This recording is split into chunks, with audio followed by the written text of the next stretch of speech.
İnstitutda dərs deyirəm də.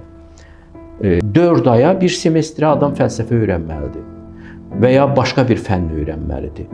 Vallah, bir fənni öyrənməyin ritmi o qədər deyil. Siz qayıdın, gedin Platonun məktəbinə, görün ki, bir elmi 4 aya öyrədə bilərdimi? Yanıb çıxartmaqdır tələbələr oradan, yandırıb çıxarmaqdır o peçdən.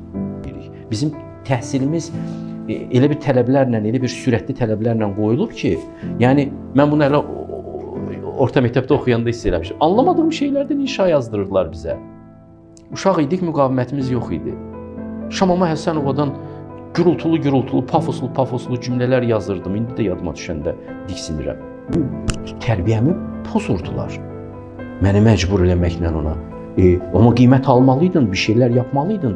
İndi də bu uşaq qısa sürətdə bir kursu öyrənmək ki, heç vaxt, heç bir tələbə bir kursu 4 ayda öyrənə bilər.